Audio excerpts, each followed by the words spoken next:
Ladies and gentlemen, welcome to the main event.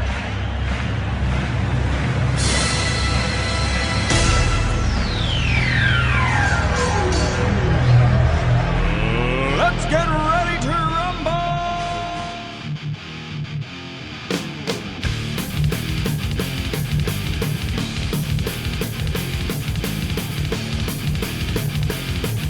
And that's right, everybody. Welcome once again to another edition of the Best Seat in the House podcast. And I'm your host, Rob Cramer, alongside, as always, my co-host, Daniel Bobo Kurlan. Dan, how you doing today, buddy? Oh, I'm already excited already. The Mets just won. We just swept the Washington Walgreens. Anyone who doesn't get that joke, take a look at the Washington Nationals logo on their cap and the Walgreens logo side by side. Then you'll get the joke. Exactly. We took that convenience store to the curb over the last couple of days as the just like you said, the Mets completed a 3-game sweep of the Washington Nationals today, a 6-0 perfect homestand, which, by the way, is their first perfect homestand of at least that many games since 2015. And we all know what happened in 2015. So just so many great, little things that would lead you to believe that I think we're heading in the right direction, because right now also our New York Mets are 35-17, the best 50-game start they've had since 86 and 88, 2 very good years for our New York Metropolitans. So we're off and running here.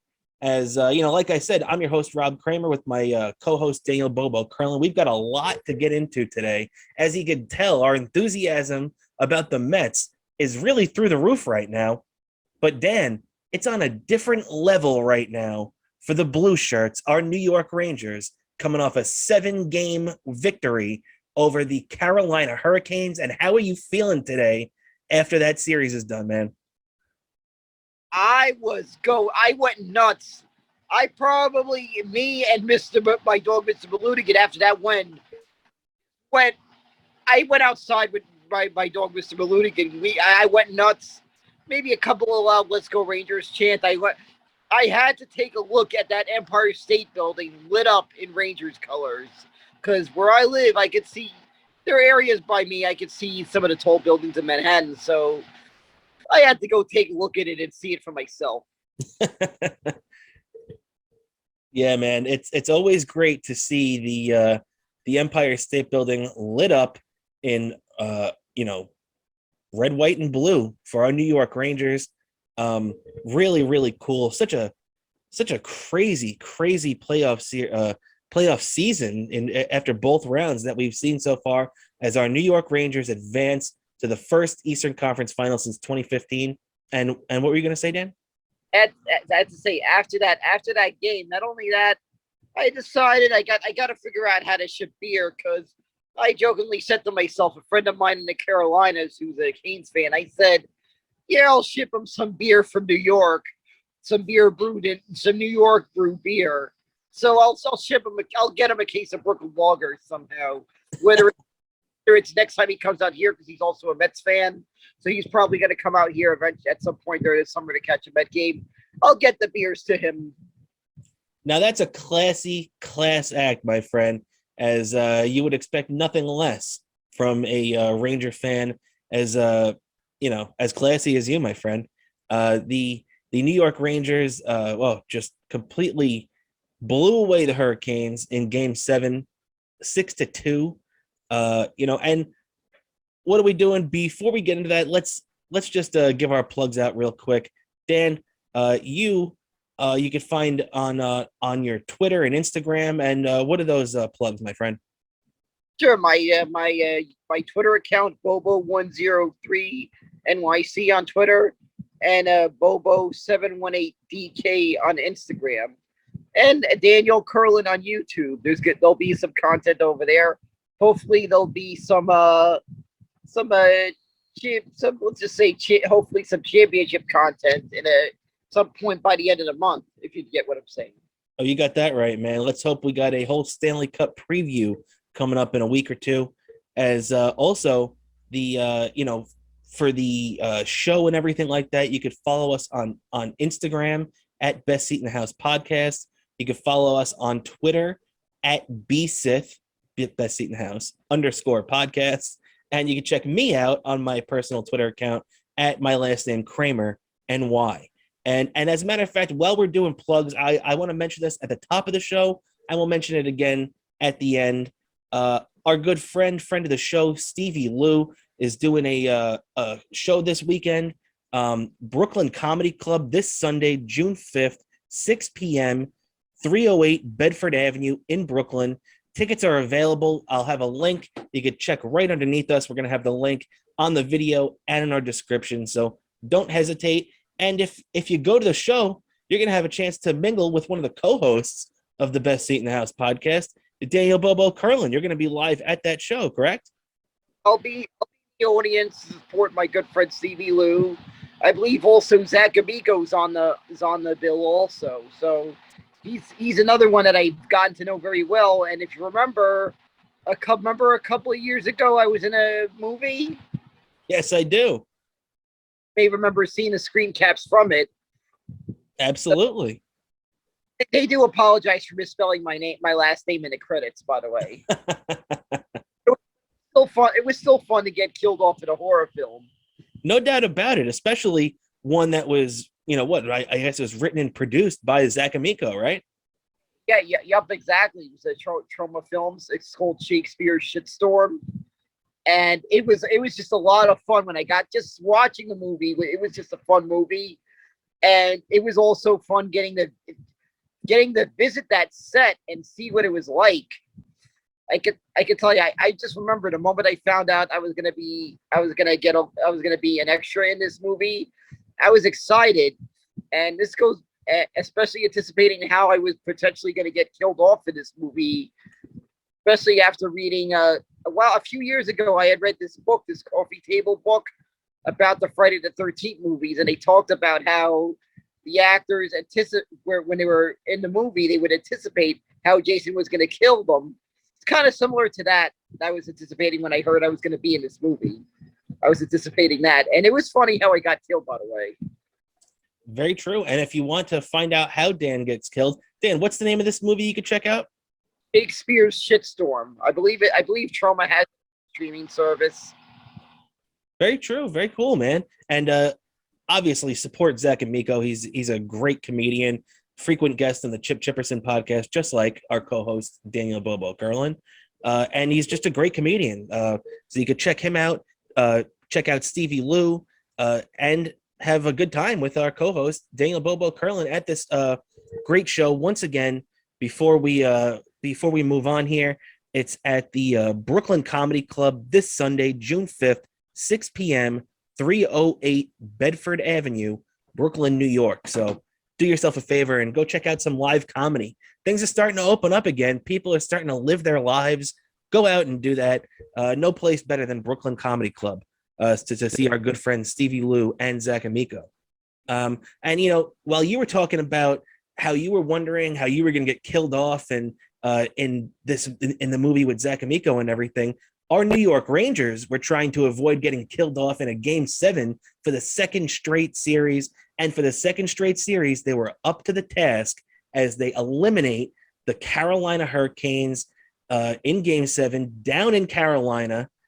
Man, Dan, all the numbers going against the Rangers in this series where everybody was talking about how great Auntie Ranta had been at home, how great Carolina as a team had been at home, 7-0 up till this point at their PNC arena down there in Raleigh, North Carolina. Now, what was your confidence level going into this game, man? Because there was a lot of stats and people saying that the Rangers were up against it. I had a feeling they were going to win it.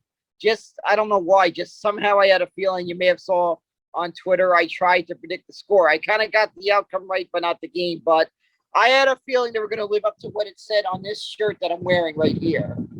Exactly, man. And they've showed that time and time again. Just a really, really awesome performance in that, like not only in that game 7, because that game 7 was incredible. Just really so much fun to watch, really from the get-go, as the Rangers really grabbed control of that series right off the bat, of that game 7 at least, very early on.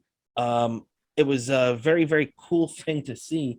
Not to mention too, you get the early goal from Adam Fox scoring on the power play, then Kreider puts it in on the power play as well. So you get that 2-0 lead at the end of 1. And after that, the Rangers were just cruising. I mean, obviously, they would get Shesterkin for 2, but the Rangers just wouldn't stop. Strome would put in one in. Kreider on that breakaway with the amazing backhand. What an awesome finish on that, right? What a goal machine Chris Kreider has turned himself into. Yep, that is the magic of being a fellow April 30th born. Good point. Your birthday buddy putting in the 2-goal effort. 8 goals, 3 assists for him so far through 14 playoff games. He's having a hell of a run. One of the best runs he's had, in the New York Rangers. He had the most Game 7 and elimination game experience coming into today. He's actually now second all time in goals in elimination games. It's crazy. He's got 15 goals in elimination games. It's just crazy to think that the Rangers have played that many, that he's accumulated that many goals, over the last decade, really since 2012. Just a really, really awesome turn of events, right, Dan? Yep, it is. And I feel he was probably ready for this one. I mean, the guy practically made his Rangers debut in playoff hockey. He did, you're right, in the 11-12 season, right after he won a national championship about a week and a half earlier. Then the Rangers have a big injury go down. They reach into their minors. They had just signed Chris Kreider to the entry-level contract at the age of 20 years old. He comes in and, man, just like, Alexi Lafreniere and now Filipino, and obviously Capo Caco to a lesser extent too, who hasn't really been there on the point production end yet, but has still had very good games overall in the playoffs. He's been playing very good defensively, and that kid line has been buzzing, especially with that forecheck, setting the tone in a lot of games. But you just really have to sit here and say that, with what we've seen from the Rangers so far, look, are we going to sit here and tell you that the Rangers are going to, hands down, no matter what, it's an absolute fact, they're going to defeat the Tampa Bay Lightning, by the way, 2-time defending Stanley Cup champion Tampa Bay Lightning, who have now won 10 consecutive playoff series? They've put themselves in a category with those, the 80s Islanders that from 80 to 84 won 19 consecutive playoff series, which is, I can't even see that record ever being approached. You had the Montreal Canadiens of the 70s had 13 consecutive series victories. And then you have the now Tampa Bay Lightning going for their third cup, winning 10 straight series, the third team to ever reach that double-digit mark. And the Rangers are trying to end it now. Really, really crazy. Just that Tampa Bay is even in that category now, because it seemed like just a couple of years ago, people were talking about Tampa Bay not being able to win that big game, not being able to, flip the switch in the playoffs, like when they won the President's Trophy in 2019 and got knocked out in the first round of the playoffs by the Columbus Blue Jackets. So what do you think has changed with this Lightning team that has just made them such a deep and hungry team? I don't know, probably the players they were able to bring in that had already that playoff experience, probably what it was. They probably, they won it. So that's probably why they were in this position they're in now. I mean, I agree with you too. And one of those guys being one of our former cornerstones of our defense, Ryan McDonough. You know, you got to be happy as a Rangers fan that he finally did get to raise the cup. But you know, it still hurts seeing him down there in that Lightning jersey, doesn't it? Yep, it does. It's freaking hard seeing him win that cup somewhere else. Yeah. And then when you really look at that you know, that draft that the Rangers had or that I'm sorry, that trade that the Rangers had for that McDonough trade where the Rangers gave up Ryan McDonough and JT Miller. You know, it wasn't just McDonough, it was McDonough and Miller. And, you know, the return in that trade didn't really turn out to be that great. I mean, when we look back at a lot of these rebuilding trades the Rangers made, that Rick Nash trade is one of the all-time great trades. I mean, when you look at that, you can say directly from that trade, the Rangers got Lindgren and they got Tim Spooner, who they flipped in a one-on-one deal for Ryan Strome. So for Rick Nash, you got two big pieces of this team right now in Strome and Lindgren. And if you look at the Rick Nash trade tree, do yourself a favor if you don't know what I'm talking about. Go on YouTube and Google Rick Nash trade tree because you'll see how insane it is, how many great players the Rangers got from that Rick Nash trade. But then if you look at this, you know, the Ryan McDonough trade, it's kind of the opposite, where they got Vasilevsky, Nemestikov from the Lightning. Okay, you know, he was a decent return. They ended up getting back the first round pick that they used on Niles Lundqvist. And I mean, look, I still think Niles Lundqvist is going to be a good player, but there's a reason why Brendan Schneider, who was drafted 2 full years after him, is playing in the league right now because Brendan Schneider has that that edge to him. You know, Brendan Schneider has that big man mentality, and just he's a really great steadying force on the defense. I personally love seeing him out there with Braun, right? I think those guys on the third pair are eating up, you know, I mean, it's not big time minutes. They're not doing 20 plus minutes a night like some of the other guys, but the Rangers would not be where they are right now if they didn't have Braun and Schneider on that third pair. Yep, that's about right.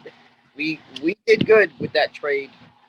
Yeah, no doubt about it, man. I mean, it's really crazy when you go into and break down a lot of these moves the Rangers have made, and obviously some are better than others. But gee, go back and take a look at that Rick Nash trade if you know what I'm talking about, because the Rangers really raked it in on that one. You know, the other thing I wanted to cover too about this Rangers team was, I mean, everybody kept talking. If you ask me personally, I still see a lot of people putting credence into the fact that the Rangers have not beaten a quote unquote number one goalie throughout these first 2 rounds of the playoffs. Now, look, before I even start dissecting that and thinking about it, Dan, what is your response to that? If I'm telling you, I'm not a Rangers fan, I'm just some NHL observer who's talking to you about this, and I tell you that the Rangers have not beaten a number one goalie in this playoff run, what is your response to that? Those goalies we beat, there was some tough competition we were facing. Oh, yeah.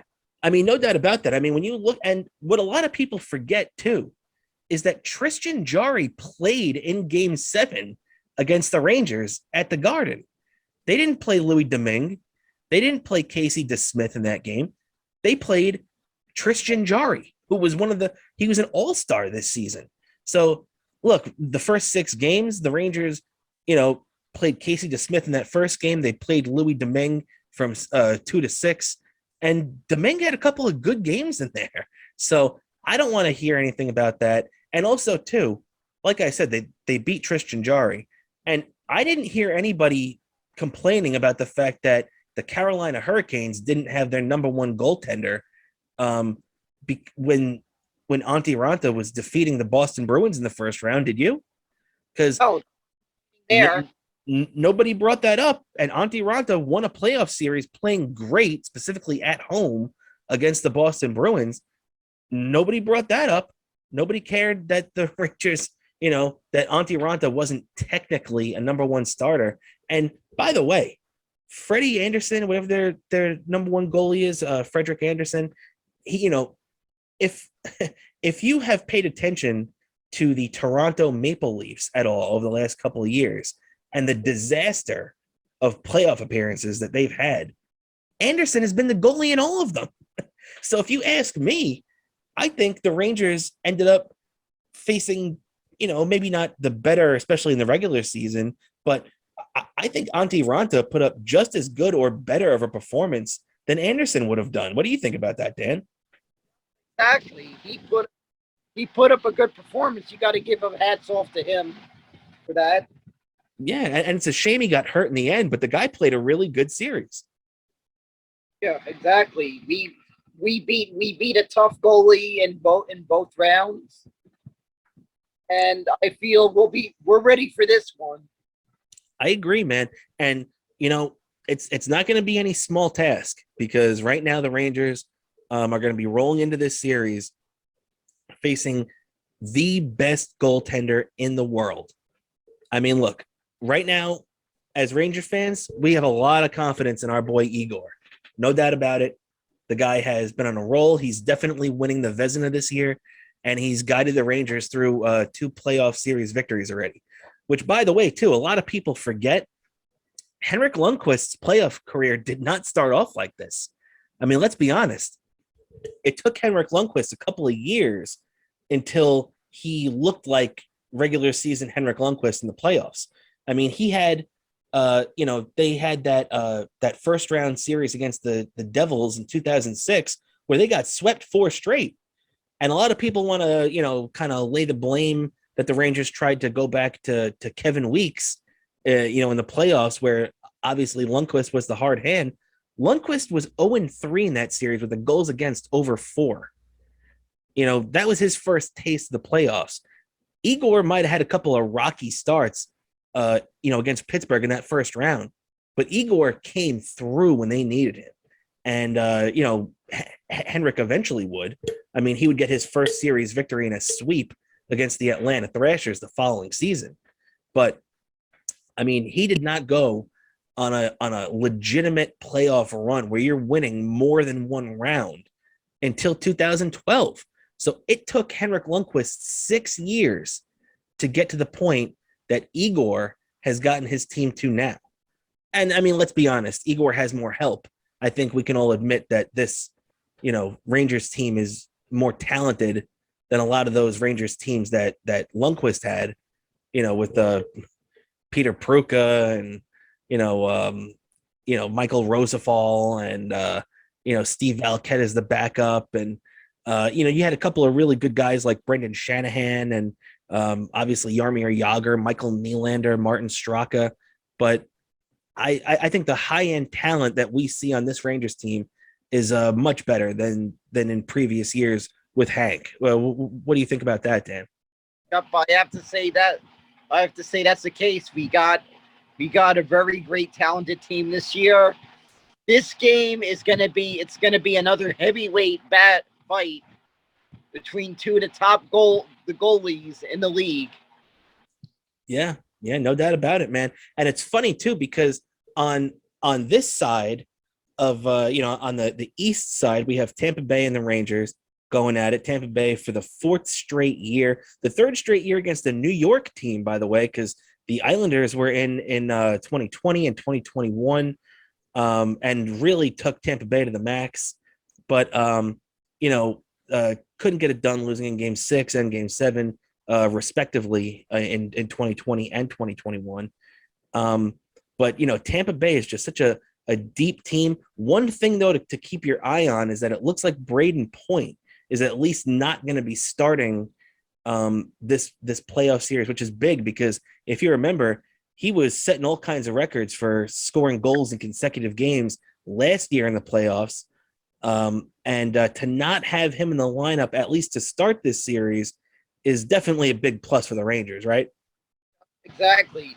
Also, it's a little bit up to note, we were 0-3 against them in the regular season.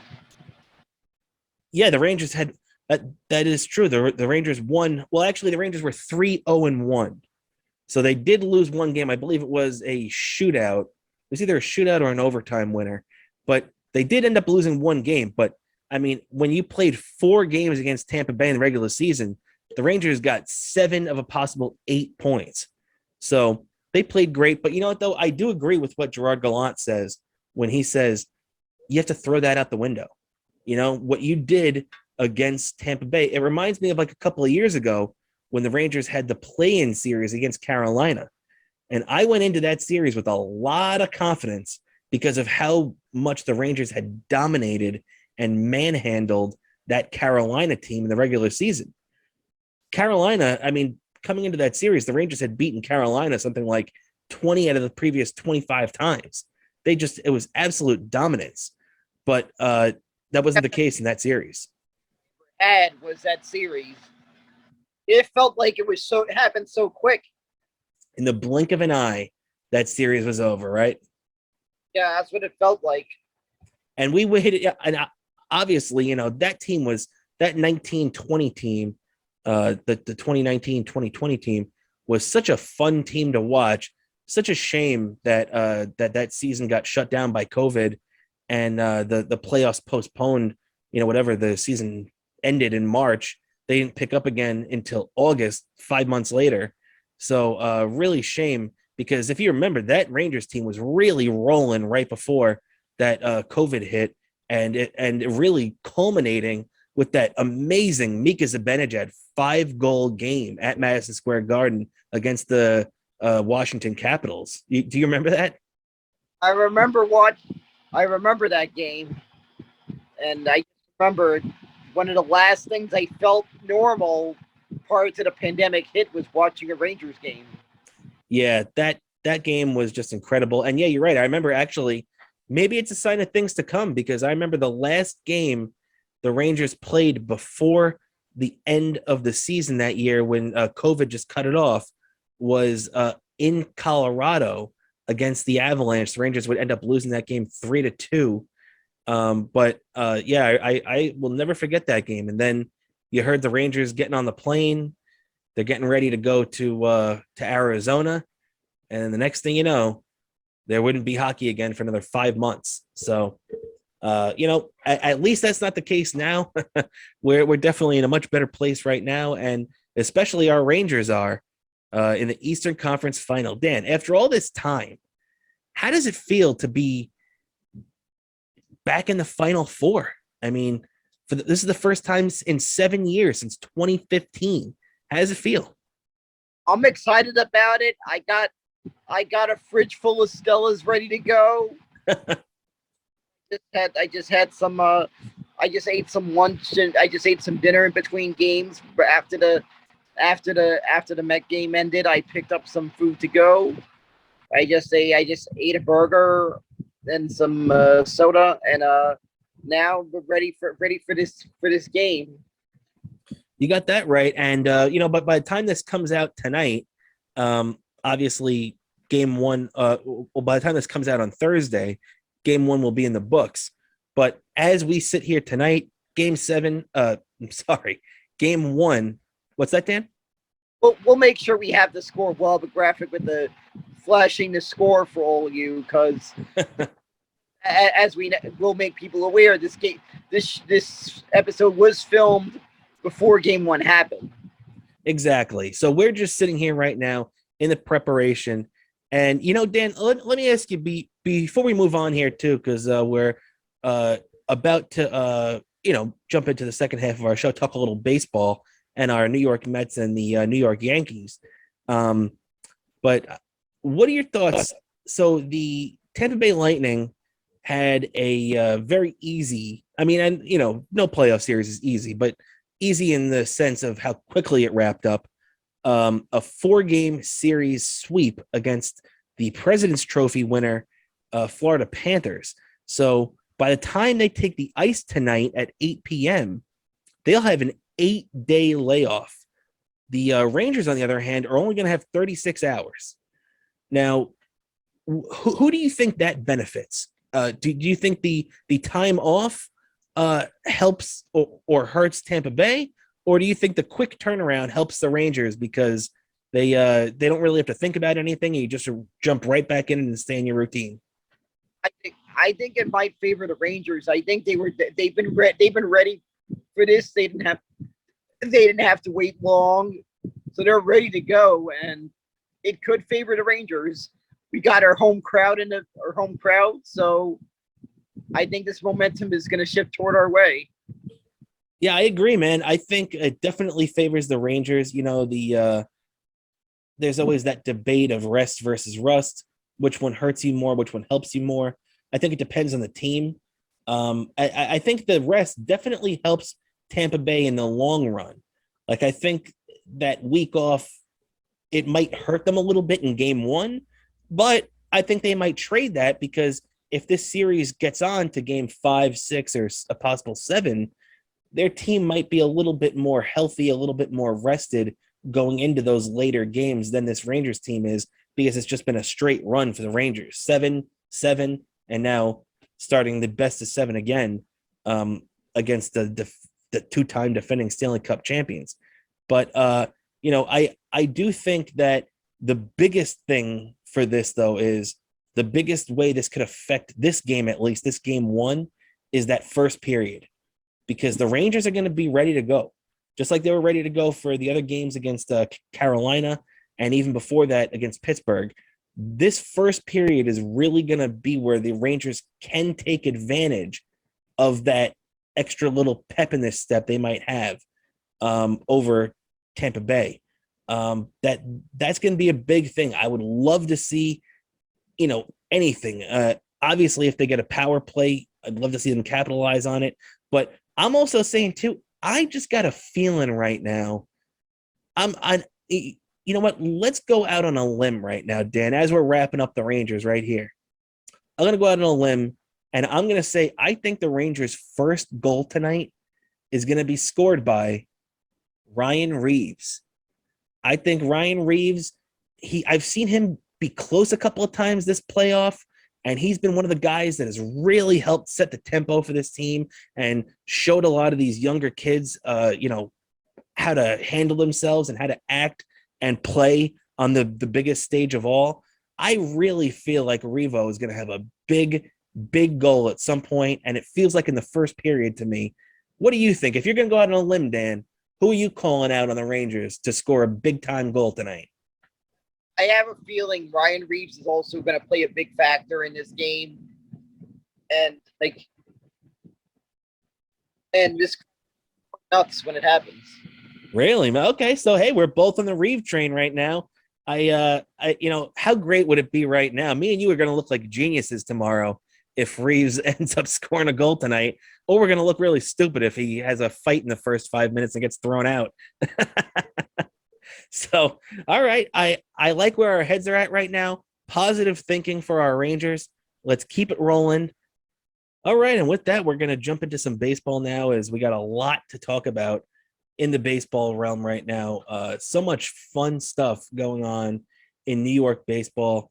Right now, when you look overall, the Mets and the Yankees are both in first place on June 1st for the first time since the 80s. Since 1988 was the last time this happened. Very, very cool that they've both had sole possession of first place. The Yankees just continue to roll. Right now, Aaron Judge is playing at a level where his OPS and all his numbers and everything along those lines, he's playing. There have only been a handful of Yankees that played at this level for a full season, and their names are Babe Ruth, Lou Gehrig, and Mickey Mantle. So Aaron Judge has himself on a very short list right now of just great Yankee all-time players. They had a really great game yesterday against former Met Noah Syndergaard, who he hasn't looked too good his last couple of outings. Maybe he shouldn't have run his mouth about the Mets no-hitter last month. That's an idea. But with all the greatness going on in the Yankees too, we got to talk about our New York Mets, man. The Mets are on a tear right now, 6-game winning streak right now. Them and the right now the Mets and the let's see who was the other team. The Mets and the Toronto Blue Jays. I knew I had it written down. The Mets and the Toronto Blue Jays are the hottest teams in baseball right now, both on a 6-game winning streak. The Blue Jays are trying to come up from behind the Yankees as they trail by 5.5 games right now. But the Mets have the biggest divisional lead in baseball by far. The Mets have an 11-game lead right now as it's probably going to be knocked down by the end of the day because right now the Atlanta Braves are leading in Arizona 6-0. So that'll probably come back down to 11 by to 10.5 by Thursday. But right now the Mets are leading by 11 games as we speak, and that's rarefied air, Dan. I'll get into that in a second, but how are you feeling right now? I mean, it seemed like, the lead last year the Mets had hovered between 4 and 6 games right around there. They never really built on it at all, never really felt safe. This year feels completely different in that respect. How are you feeling with this current 11-game lead? This one, I feel confident about with this lead, and I feel confident. I mean, we got a great manager in Buck Showalter, who's been helping our team, not in a way giving us some more support to not back down and then to have like a no quit attitude about them. Kind of remind me about all those stories we hear about the 86 Mets, how they seem to always have that go all the way to the last out kind of attitude. It's true, man. And we've seen this team come from behind many times this year. Obviously, they had that great comeback against the Cardinals in St. Louis, and they had the other comeback against the Cardinals at Citi Field, both off their closer, Gallegos. The Mets went out and did the same thing to Philly, coming back that big game where they were down 7-1 and Lindor at the home run, and then before you knew it, the team was off and running. And they've just had that kind of attitude this year. Just like you said, this team does not die. This team does not go away. They did it to the Giants at Citi Field. They almost did it to the Giants out in San Francisco and just couldn't pull that one off. But boy, by that alert that we somehow, that shockingly, that out of all the games we blew, I woke up to that alert. My phone, like I heard it. It's crazy, man, what this team has been through already this year. And you know what I will say, too, when we talk about that for a sec? We've seen a couple of bad blown games from Edwin Diaz this year. Maybe not as bad as we saw in 2019, but there were a couple of rough ones that we've seen from him this year. And I got to say, I got to give him all the credit in the world because it looks like to me in 2019, whenever he would blow a game, he would be awful for 2 weeks after that, where he wouldn't be able to get it out. He would come in, he'd be throwing balls. He didn't want to pitch in the strike zone because anything he threw in the strike zone was going over the fence. I got to give Edwin Diaz all the credit in the world for having a short memory this year. Look, no one is Mariano Rivera. You're not going to go out there and be perfect. But if you can go out there and just have your really good days and put your bad days behind you in the rearview mirror and just go out there and get the job done most of the time, that's all we can ask for, right? Yep, exactly. This guy has been, whenever he's had a bad one, he bounced back and he gets it done. And I feel that sometimes during some of these games when he's blown, sometimes he still kept us in it, that we were able to overcome that bad outing by Diaz and managed to win the game anyway.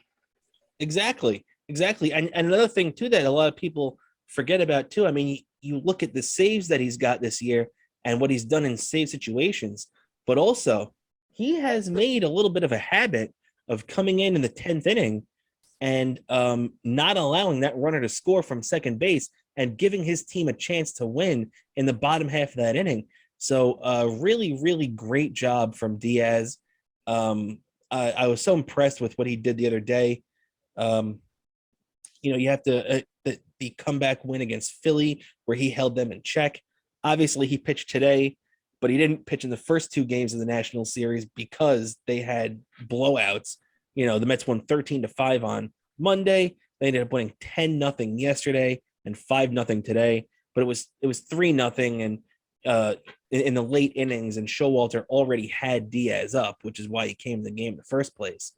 I like that too. That's another great thing about Buck Showalter, and we've been hearing a lot of these relievers rave about it all year, is how good he is at managing the bullpen. He doesn't run these guys into the ground.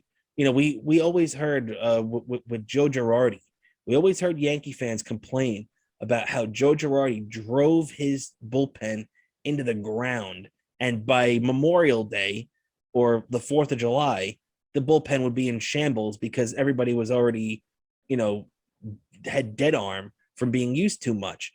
Buck Showalter is not that guy.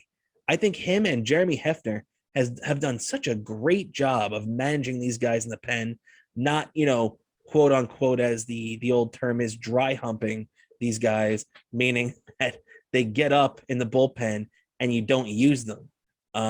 That's the old term for it.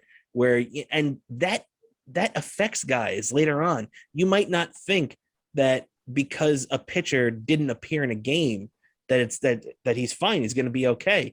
That's not the case for some of these guys that get up to start warming up 2 or 3 times a game and don't come in and then pitch the next day. And you wonder why they didn't have anything, and it's because they threw their bullets in the bullpen the night before. And Buck Showalter has been has done a masterful job at that this season. Yep, I agree too. He's done an amazing job, and he's lived up to what I expected. I knew right off the bat, at the beginning of the season, we made the right choice, and it's so far working good. Yeah, you can just tell. And hopefully, the assistant to the traveling secretary doesn't do anything crazy and suggest they switch the uniforms to cotton. Well, I heard cotton breeds better, so maybe they'll be taking his advice on that. But I do agree with you. That's probably a better idea if they don't. Stick with the polyester, boys. But so the Mets, though, I just cannot be more happy with what we've seen from the Mets. A 6-0 homestand. They swept the Phillies, they swept the Nationals, and now we go out west to the Dodgers. When you look at some of the other things that we've seen,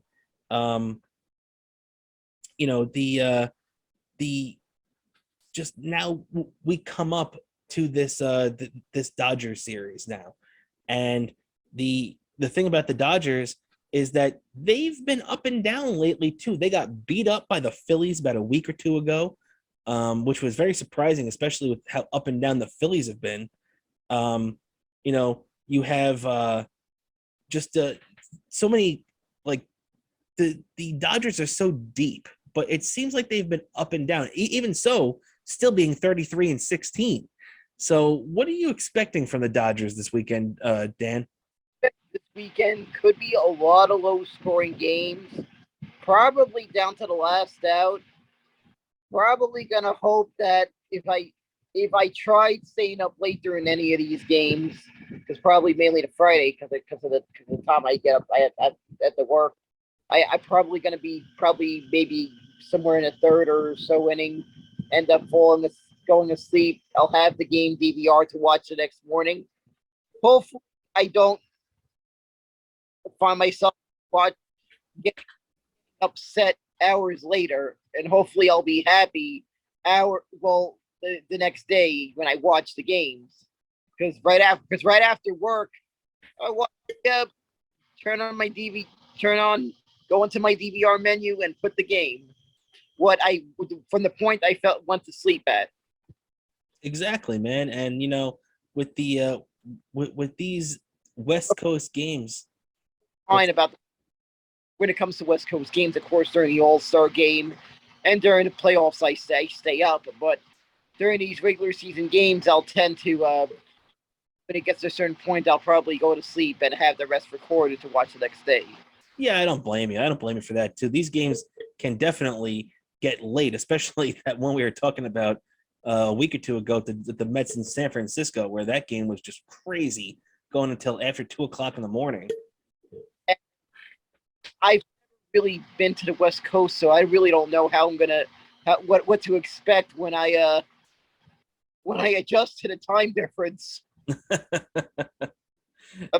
But when eventually that does happen, eventually I got to get there, and I'll know how I'm going to adjust to that time difference for that.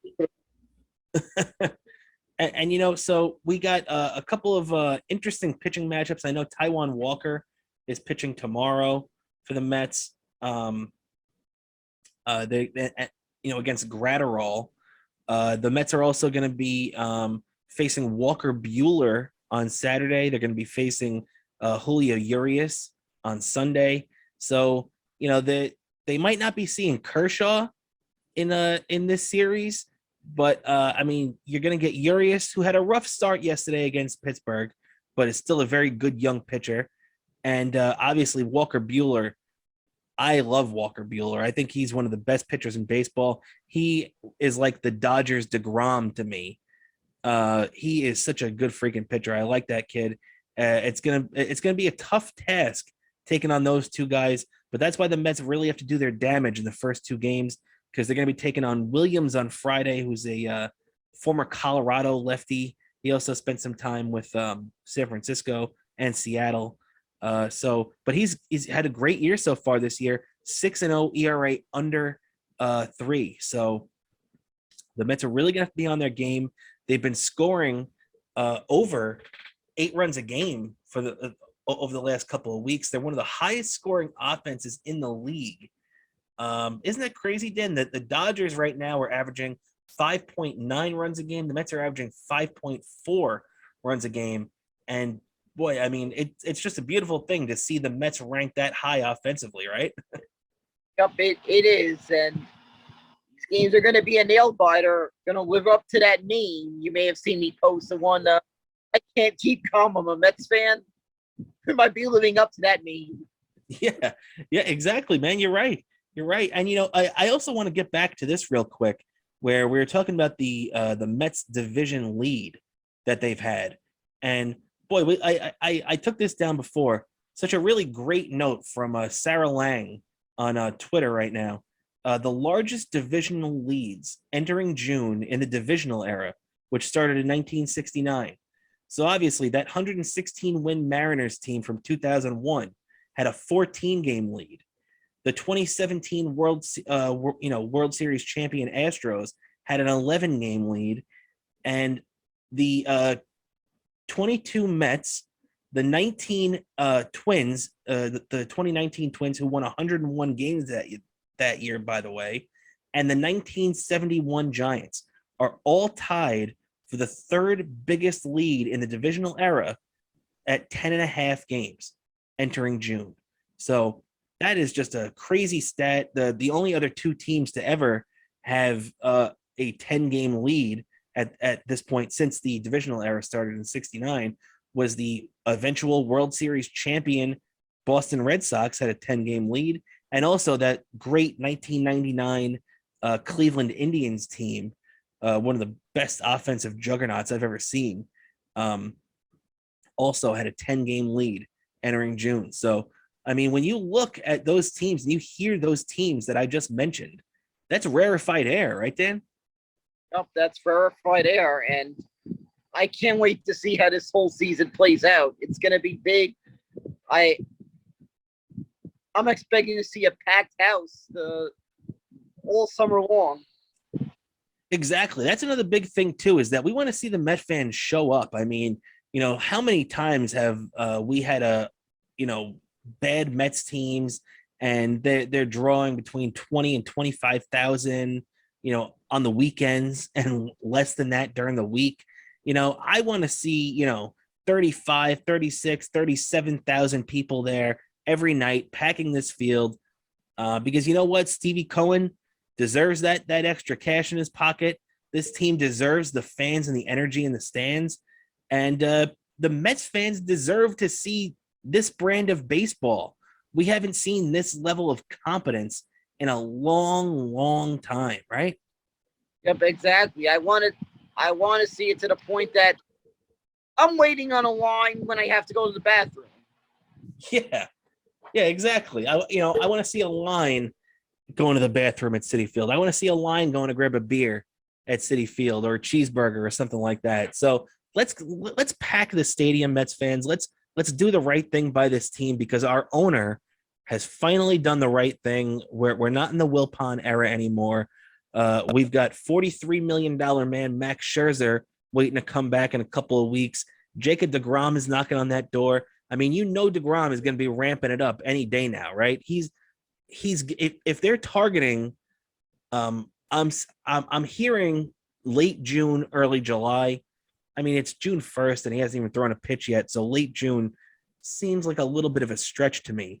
But early July, that means deGrom is going to be on the hill very soon, and that's going to have you very excited, right, Dan?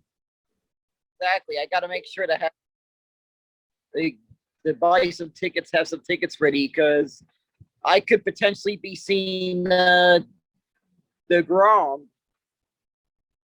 Exactly. I mean, and that's another thing too is that if you go to Citi Field, especially once the Mets have deGrom and Scherzer back, you've got a 2 out of 5 chance of seeing one of the best pitchers in baseball. And even if you go on a day where one of those guys aren't pitching, I mean, let's look at some of these other guys. Taijuan Walker, he has been so good for the Mets. Sure, he had a crappy second half of the year when the team was falling out of it last year and everybody was getting hurt. So I don't blame Ty for that too. I think his arm, it finally caught up with him, the lack of innings that he's thrown the previous years due to injury and due to COVID and everything else. So, I'm glad to see him back in top form. Also, Carlos Carrasco, I'm starting to love this guy. He is flying under the radar. He is just one of those guys that is a gutty pitcher. He didn't have his best stuff today. He ended up walking 5 guys, but he throws 5 shutout innings. He gets the win, and now he leads the team in wins. So Cookie Carrasco is starting to look pretty good, right, Dan? More importantly, today he got to win in front of his father. Very true. Very true. A little storyline that kept promoting today, right? I always imagine always has to be great when you could. I always imagine it probably has to be great for an athlete to be able to have a big moment like that and to have friends and family in the stands, be able to look into the stands and see the friends and family after a big moment like that. You're 100% right, especially when a guy like Carlos Carrasco, who's been in the league for at least a decade, and it's just so weird that it never worked out that his father actually watched him pitch in person. They said that he had gone on trips to Cleveland in the past, back when he was with the Indians, and it just never worked out that his dad showed up on a day where he was actually scheduled to pitch. So this is the first time his dad got to see him pitch at the age of 35. So very, very cool for him. Very cool for his father. He said his father lives in Colombia.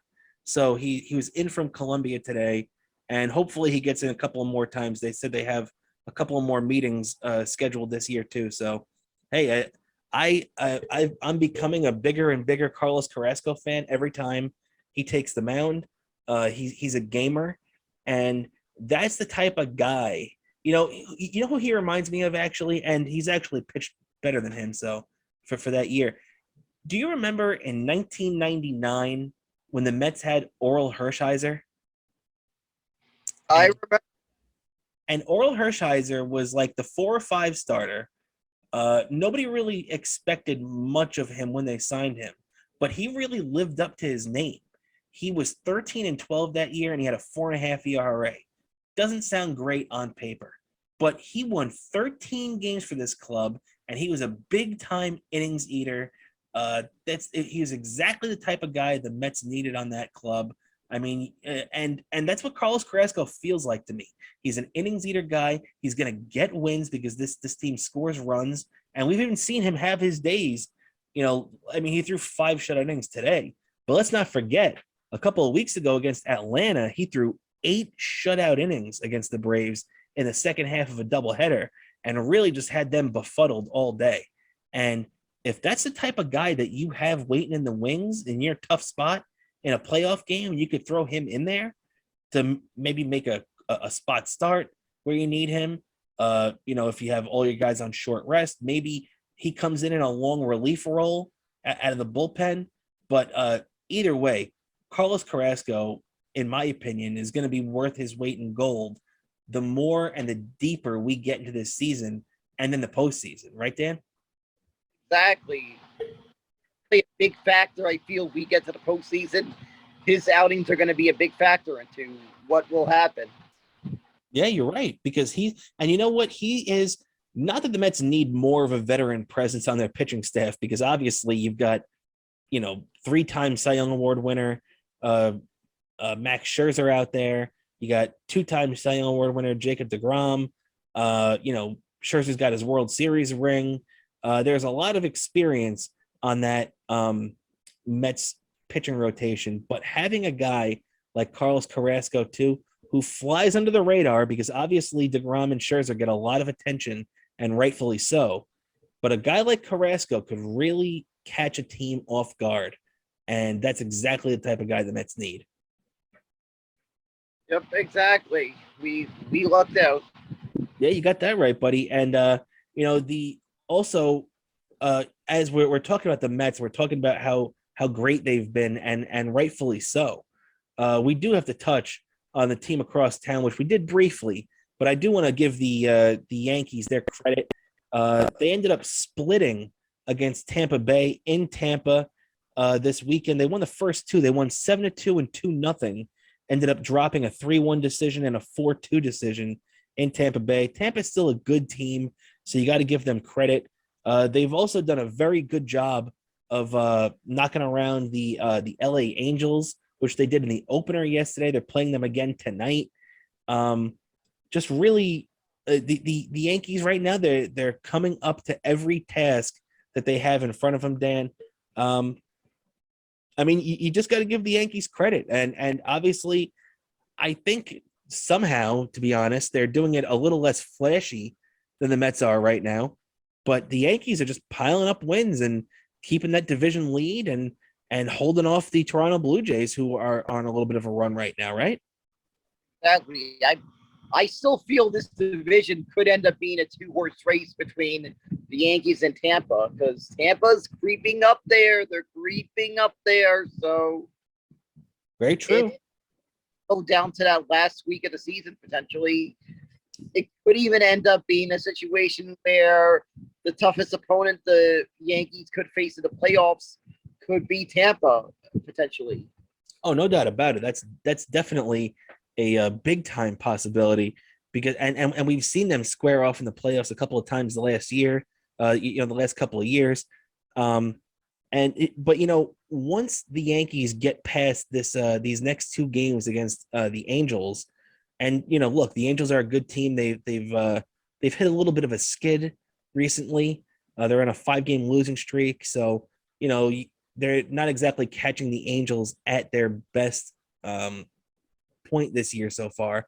But the Angels are still a good team, and the Yankees still have to at least win this series from them. But when you move on from this right now Los Angeles Angels series, they get 3 against Detroit, which, the Yankees should be able to handle Detroit. Detroit is not a good team, and I bet Javi Baez is missing playing for the New York Mets at this time right now, don't you think? Bet you he misses that, realizes where he could have been. He could have been celebrating, and hopefully could have been worrying about losing his earring here.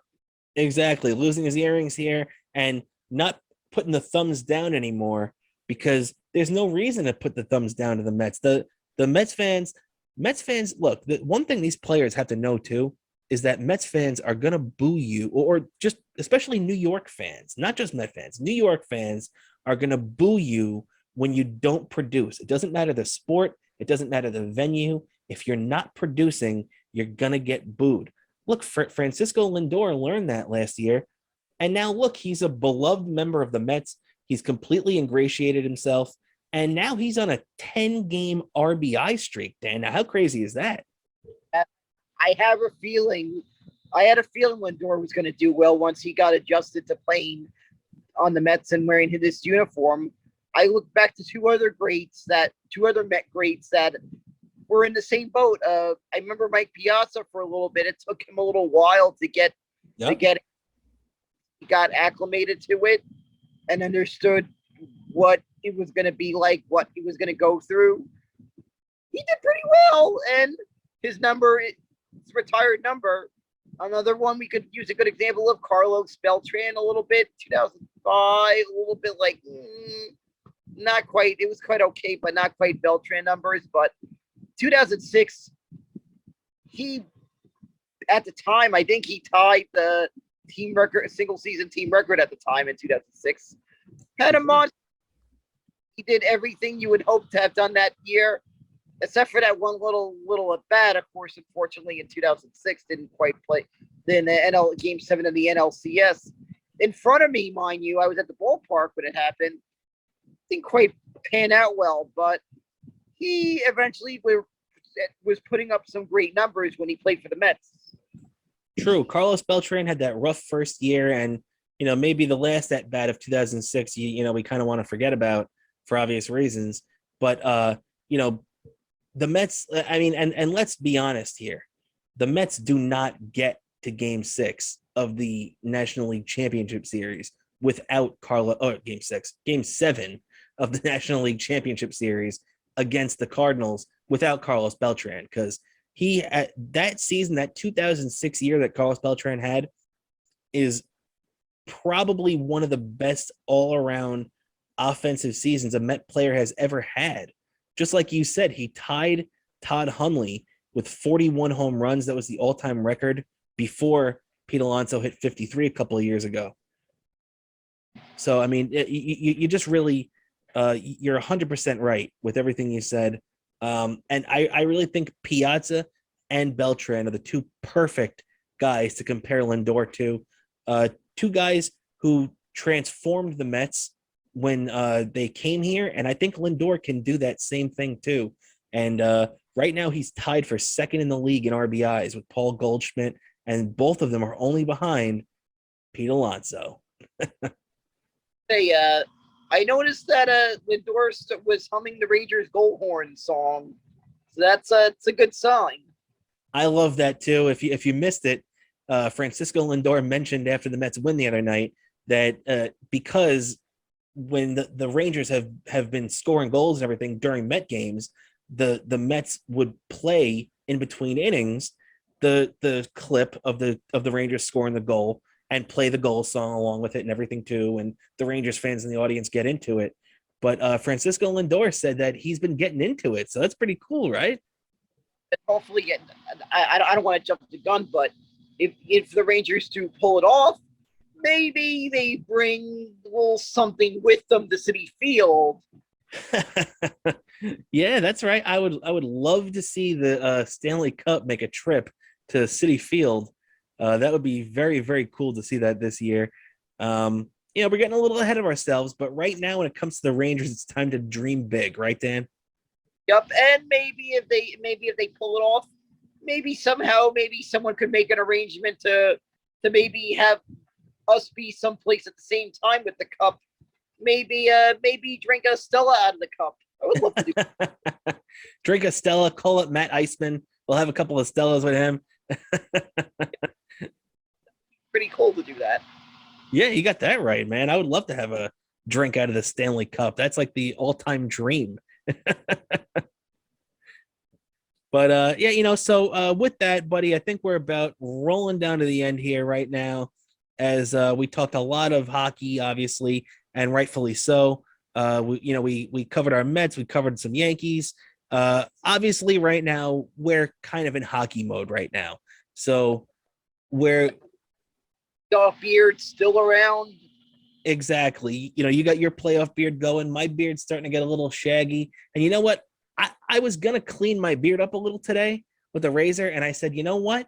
I'm just going to let it go until the Rangers get knocked out. So we'll figure it out. We'll, it's going to be getting a little shaggy. It's starting to come over my mouth here and everything. I might start looking like a sheepdog at some point soon, but it's going to be worth it. Looking like Mr. Maloonigan. Exactly, buddy. So, with that, let's close out this episode. Dan, give us a couple of your plugs before we get out of here. Sure, I got to plug my Twitter account, Bobo103NYC on Twitter, Bobo718DK on Instagram, and Daniel Kurlan on YouTube. And of course, don't forget my friend Stevie Lou, along with Zach Amico, the Brooklyn Comedy Club. That's right, Brooklyn Comedy Club this Sunday, June 5th, 6 p.m., 308 Bedford Avenue in Brooklyn, New York. We'll have the link and everything to get tickets in the description and below on the video.